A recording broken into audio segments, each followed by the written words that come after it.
વિદ્યાર્થી મિત્રો, મારી યુટ્યુબ ચેનલમાં તમારું હાર્દિક સ્વાગત છે. આપણે આ વિડીયોમાં ઘસારાના હિસાબોમાં પ્રકરણ 2 ની અંદર હવે બીજી પદ્ધતિ, સીધી લીટીની પદ્ધતિ આપણે જોઈ લીધી. હવે બીજી પદ્ધતિ છે ઘટતી જતી બાકીની પદ્ધતિ. તો ઘટતી જતી બાકીની પદ્ધતિ કોને કહેવાય?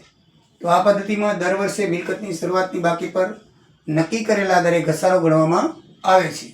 એટલે કે દર વર્ષે તે વર્ષની શરૂઆતની બાકી ધ્યાનમાં લેવામાં આવે છે. આ પદ્ધતિમાં દર વર્ષે શરૂઆતની બાકી પર ઘસારો ગણવાનો હોવાથી મિલકતની કિંમત દર વર્ષે શું થતી જાય છે? ઘટતી જાય છે. એટલા માટે તેને ઘટતી જતી બાકી કહેવામાં આવે છે. આ પદ્ધતિના ફાયદા શું છે? આ પદ્ધતિમાં ઘસારાની રકમ અને સમારકામ ખર્ચ વચ્ચે સંતુલન જળવાઈ રહે છે. એટલે કે ઘસારો પછી બીજા વર્ષે તમે ખર્ચ કરો તો એની કિંમત પાછી એના ઉપર પણ ઘસારો ગણાય છે. પછી ત્રીજા વર્ષે કે ચોથા વર્ષે તમે કાંઈક પણ સમારકામ કરાવો તો એ ટોટલ ઉમેરીને પછી ઘસારો ગણાય છે, કારણ કે શરૂઆતની બાકી ઉપર ગણાય છે.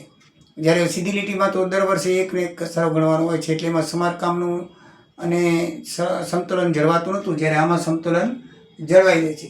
ઘસારો ગણવાની આ સરળ પદ્ધતિ છે અને દર વર્ષે શરૂઆતની બાકી પર ઘસારો ગણવામાં આવતો હોવાથી મિલકતની સાચી કિંમત જાણી શકાય છે.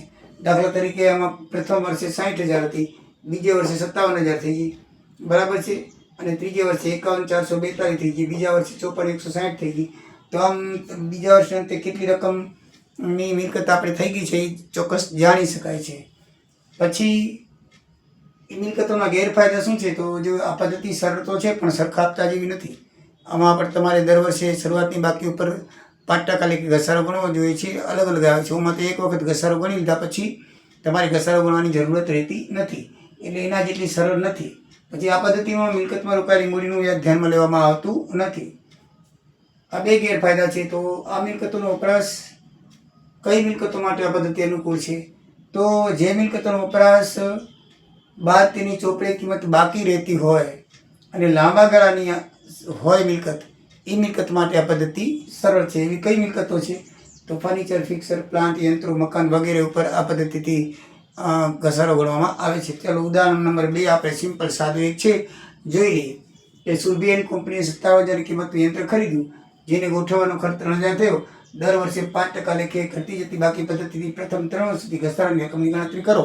તો આપણે 3 વર્ષ સુધી કરવાની છે. તો સૌથી પહેલાં ખરીદ કિંમત 57 છે, યંત્ર ગોઠવવાનો ખર્ચ 3,000 છે, એટલે એની પડતર કિંમત એટલે કે શરૂઆતની બાકી 60,000 થઈ, બરાબર છે.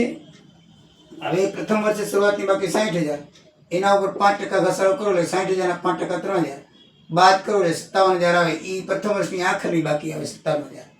હવે બીજા વર્ષની જે આખર બાકી છે, પહેલા વર્ષની બીજા વર્ષની શરૂઆતની બાકી કહેવાશે. 57 શરૂઆતની બાકી છે, એના પર વળી પાછું 5% કરો. આના ઉપર નહીં, શરૂઆતની બાકી ઉપર એટલે જે આખર બાકી હતી પ્રથમ વર્ષની, એની બીજા વર્ષની પાછી શરૂઆતની બાકી થઈ જાય 57,000, એમાં 5% કરો એટલે 2850 આવે. હવે બીજા વર્ષની આખરની બાકી 54,150 થાય.